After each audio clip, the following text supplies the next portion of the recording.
You're listening to Deliberate Living, a podcast that inspires, empowers, and encourages listeners to live life more authentically. My name is Holly Priestley, and I'm a full-time nomad who has been living in my 1997 Ford van for more than a year. I travel the United States with my dog, learning how to live with more authenticity. I explore different ways people choose to ditch the prescribed life we've all been sold and live on their terms, finding freedom and happiness however they choose. Hello, and welcome to another episode of the Deliberate Living podcast. If you're watching the video version of this, you can see already that this is not exactly our usual setup here. I had planned an interview for this week's show, but we had a little bit of technical difficulties, so that will come to you later. Instead, I'm bumping up the listener Q&A, and I will answer those questions in today's show. So if this is your first time tuning in, welcome. I'm so glad that you're here. If you find that this podcast was useful for you and you learned something out of it and you enjoyed it, please feel free to share it with somebody that you know who may also get value out of it. Also, if you could leave a 5-star review on whichever podcasting platform is your favorite, that would be excellent. It helps the show to get in front of other people who need the information, who want to see how other people are living deliberately authentic lifestyles, and I would really appreciate it. So thank you very much. Let's get into the questions for today's show. The first one is coming from John, and his question is, how do you eat healthy with limited space and refrigeration? And this is a great question, and I get this all of the time. And since I have been living in my van for a year and a half now, I've learned a few different ways to make this work.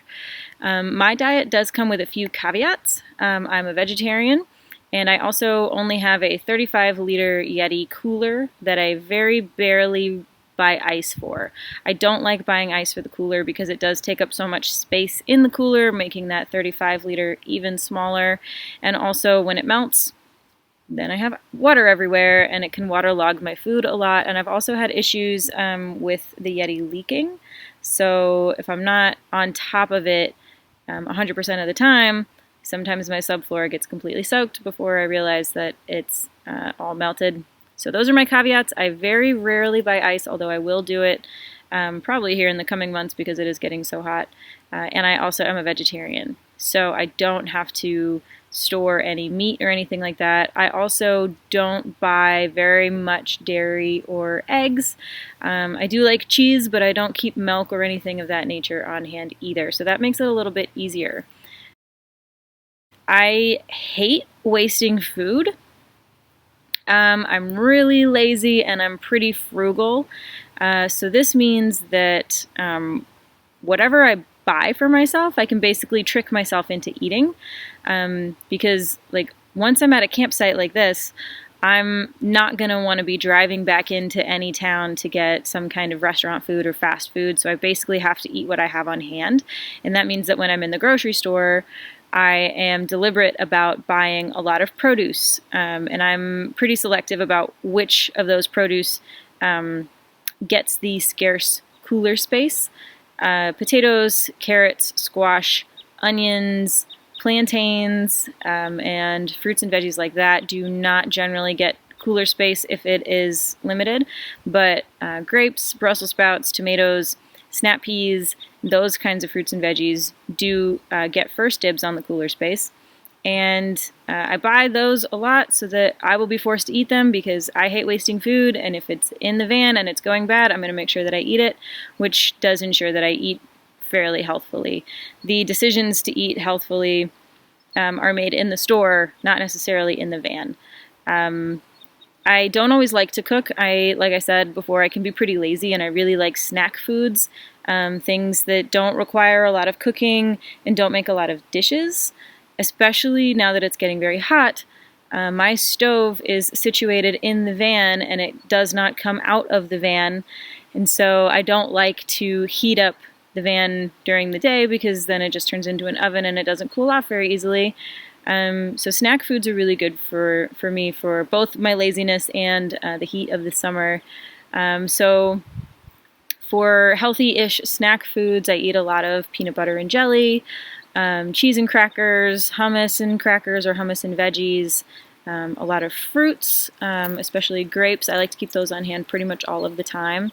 And these are a lot of my basic food groups. I try to vary it so that I don't get bored. Yeah, I try to keep it simple, and I prioritize produce, although I do keep a lot of foods on hand that are non-perishable, so that once my produce does run out, I still have something to eat and it's not an emergency. And also those non-perishables like pastas or quinoas or rice add to the produce and make it a more hearty meal. So a few simple tips I would chunk out of that kind of long-winded answer would be to buy foods that you want to eat and then trick yourself into eating more veggies that way. Know yourself and keep it pretty simple. If you don't like bananas, don't try and buy yourself bananas and make yourself eat them. I hate bananas. They are awful. I will never buy bananas. I love grapes. I try to keep grapes on hand all the time. I know that I'm lazy, and so I don't necessarily only buy food that I have to cook. Keep it simple, know yourself, know what you like, know what you're going for. And then, yeah, switch it up every now and then. Keep it fresh. If you're going to get bored of the same foods over and over and over again, then, you're going to get lazy and you're going to eat, probably more fast foods and things of that nature. So experiment with new stuff when you go to the store, and just see what piques your interest. If there's a produce in the produce area and you don't know what it is, you don't know whether it's good or not, buy it and give it a shot, especially in the produce section. Nothing is all that expensive, so just try something new. Don't be afraid to experiment and try something new. Eating healthy in a van with limited space and refrigeration is more of a puzzle to solve than a problem you have to deal with.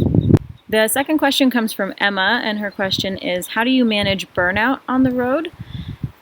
And burnout on the road could mean a lot of different things, but I'm going to assume that for this question, it means burning out on being on the road. Living a life where you're constantly moving, living in a small space, potentially with pets or other people even, and having to deal with all the complications that come with merely surviving can be really tiring and stressful. I have said multiple times before and will continue to say that living in a van eliminates the complicated parts of life, but it does complicate the otherwise simple things. Finding water, getting a shower, doing dishes, doing laundry, going to the bathroom, eating healthy, exercising, electricity, cell service, Wi-Fi, all of those things are very simple when you live in an apartment or a house, but when you move into a van, they get a lot more complicated and it can be really tiring to maintain. My tips for avoiding burnout would be to simplify more than you have already. Keep everything as simple as possible. Get rid of more things than you think you need to.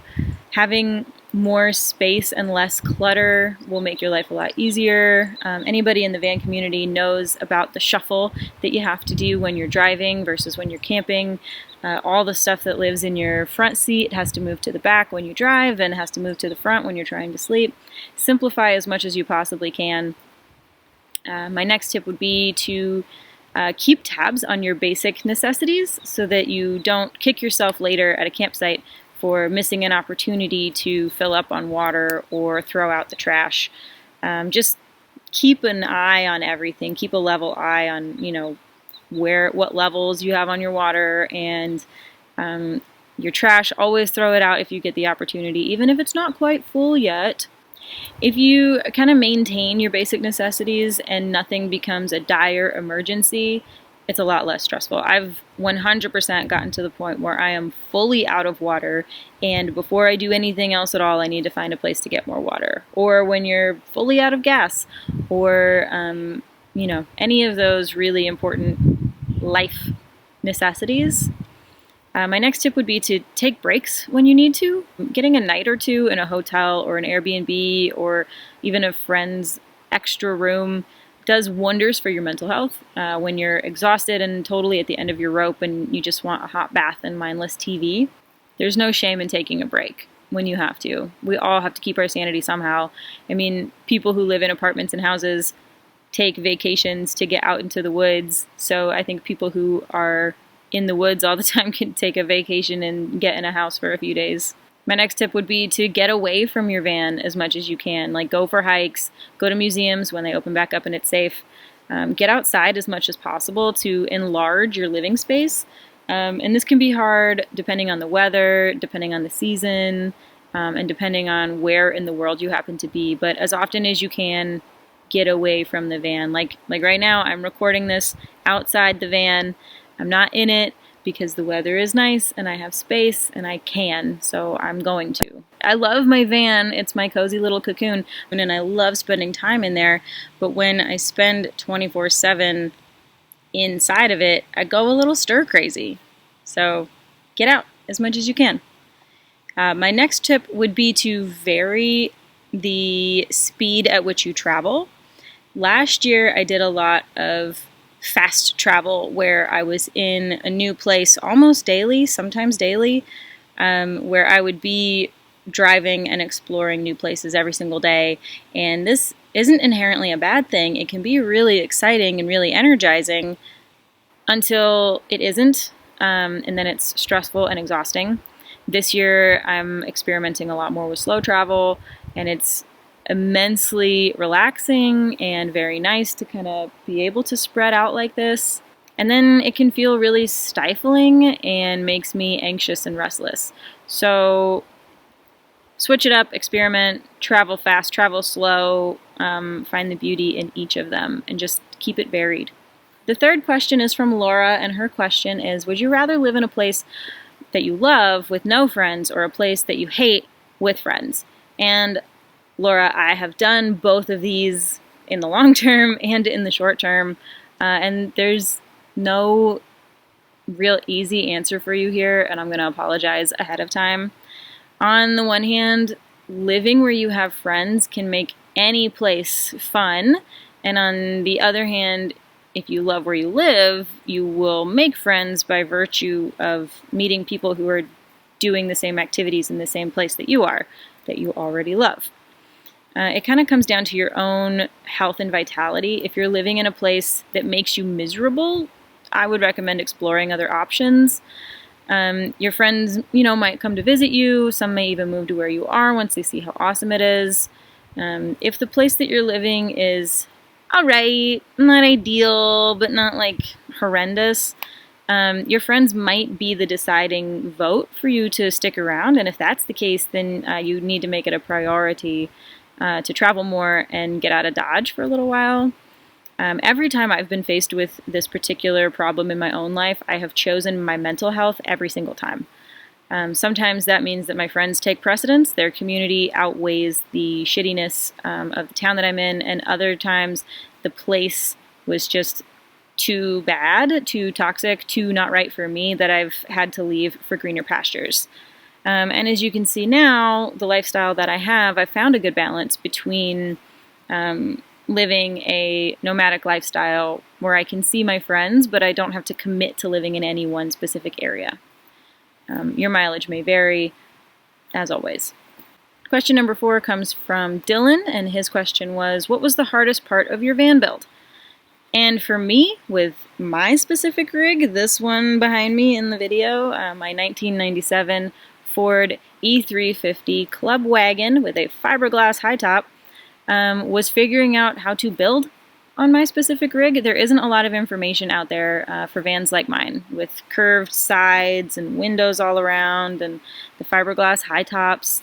If you're going to be building out a ProMaster or a Transit or a Sprinter, there are endless guides online and tips and videos and Instagram accounts to follow, and so many options. But for my van, there were no blueprints. So just figuring out the best way to insulate and attach walls and ceilings to the fiberglass, and handling the curves, and how to manage the windows. Originally, I was planning on building over them and making more wall space and getting rid of the windows. I didn't end up doing that for a variety of reasons. But yeah, just figuring out the specifics of this van was the biggest challenge, and I'm happy to go into more detail about that in a future blog post or podcast if there's interest. Other than that, the hardest parts about building out a van for me were making the final aesthetic decisions when faced with the actual options available at the local hardware store that I had available to me when I was doing the build out. I have a video about that early on in my YouTube channel, so if you go there, you can see it's called the 4-day van conversion, I think is the title of it.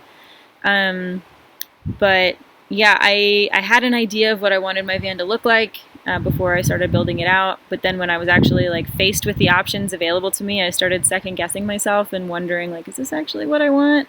Or, you know, sometimes that hardware store didn't have exactly the look I was going for, and I had to make decisions on the fly. And that was surprisingly challenging for me. As far as the build goes, anything electrical scares the shit out of me. So it hasn't necessarily been hard in that I've made a lot of mistakes. It's just been hard in that I don't understand it, and I'm afraid that if I do something wrong, I could blow up my van, which may not be accurate, but it's true for me, and so that was also a hard part of the build. And I'm getting ready to update my electrical here in a couple of weeks. I'm changing out my 2 old deep cycle batteries that are failing for 1 lithium, and I am really excited to have the lithium battery, but I'm really nervous about making that transition. So wish me luck. Luckily, with like the internet and with the University of YouTube, almost any van build question has been asked and answered multiple times and in multiple ways. So I would recommend that you be patient, learn everything you can from the internet and those who have gone before you. And if there are additional questions that you have, ask the internet, and I guarantee you'll get more answers. The next question on the list is from Liz, and she wants to know how to handle time management. So time management is a little tricky, and I think that it gets more reverence than it's worth. Just because someone is bad at time management doesn't mean that they're an immature person or ill-suited for van life or anything of that nature. I think we all have different strengths, and some of those strengths lend themselves to different lifestyles in different ways. As an entrepreneur and freelancer, time management does help me ensure that everything is getting done, and I'm good at it only by virtue of having over a decade of experience running my own businesses, and it's also an innate part of my personality to drive towards my goals. That doesn't mean that it's ideal for everybody. I mean, I am not good at being an employee, so I have to be good at managing myself because I do not like somebody else telling me what, where, and how to be productive. I need to make sure that I'm doing it on my own. My tips for anyone who's looking to improve their time management skills would be to try different time management methods. You could do time blocking or the Pomodoro technique. You could set up a system of goals and rewards, or find yourself an accountability buddy to have someone to hold you accountable for your tasks for the day or the week. There are so many different time management methods out there, so just do a little research, find one that sounds interesting, try it out for a week or 2 or a month maybe, and if it works for you, awesome, keep doing it. If it doesn't work for you, try something else, and then eventually you'll be able to kind of pick and choose from the different methods, like what actually works for you. The next tip I think is important, is getting really clear on your goals and your own priorities. It's so easy, especially in this day and age, to kind of fall prey to what someone else tells us should be a priority. But if you're filling your days doing what other people want you to do, or even worse, procrastinating on doing anything because you don't want to do those things you think you're supposed to do, air quotes, you're going to be really frustrated, and that's not conducive to managing your time well at all anyway. So I think that you need to decide what's most important to you and then prioritize those things in your day. I right now am experimenting with keeping my must-dos very, very short. Every day I have 2 or 3 must-dos, and on a good day I can get both or all of them done within an hour. And on a bad day, it takes me all day to do both or 3 of them. It just kind of depends on my personality and my energy levels for that given day. And if I'm cruising and I can get them done in an hour, then the rest of the day I can spend either doing more productive things on my longer to-do list, or I can take a break and sit in my hammock and read a book. And I think that's okay too. One of the biggest things, probably the biggest tip that I can give you, and I'm gonna wrap up this question on this one because I think it is so big, is just thinking about future you more often and then giving her what she needs today. So future me has very specific health and fitness goals, for example, and that means that, if I want to be able to run this distance or climb that grade or hike that peak or whatever, I'm not probably going to be able to just wake up and do that because my goals are bigger than what I can just wake up and do. So if future me wants to achieve this hard goal, today me, I can backtrack, and today me needs to do something to allow future me to be able to do that thing. So I think a lot of my personal time management comes down to me looking at what I want in the future rather than what I want today, and that helps motivate me today to do the things that might not be very energizing. And the final question for our very first listener Q&A comes from David, and he wants to know a basic rundown of costs of building out a van, prepackaged versus DIY, etc. So I actually have a detailed outline of what my van cost and the van build costs, and I'm going to link that in the show notes of this podcast. And the short answer is probably just as unsatisfying as one of the ones I gave earlier to Laura, but building a van can cost as much or as little, sorta, as you want it to. It all kind of depends on how much elbow grease you're willing to put in yourself and what your own skills are. If you have carpentry and electrical and plumbing skills, this will probably be really easy for you and probably relatively cheap. And if you, like me, do not have any of those skills, it might take you a little bit longer to do it because you're learning a new skill as you're building out your van.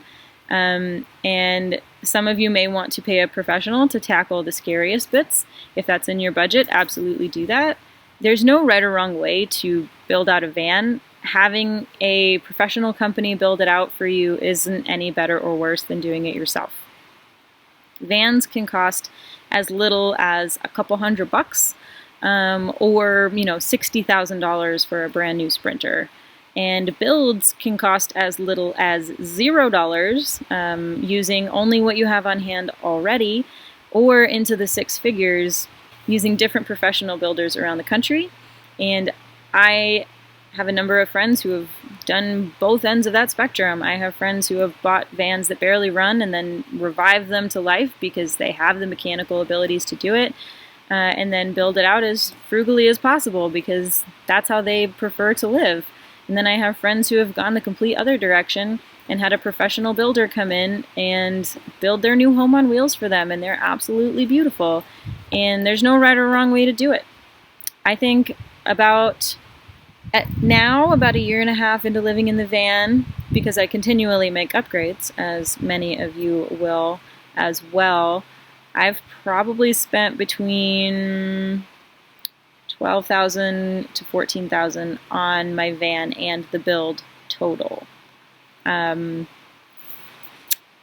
I know people who've done it for way less, and I know people who've done it for way more. So I hope that answers your question, David.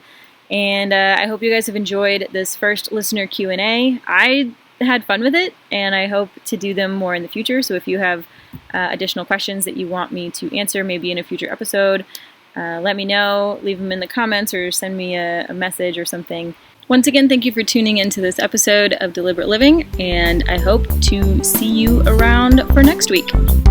We've reached the end of this episode of Deliberate Living. You can find the show notes and everything we referenced over on my website, and be sure to subscribe wherever you listen to podcasts, on YouTube, or sign up for email updates every time something new is published. I'll see you next time on Deliberate Living, and until then, keep your life on the DL too.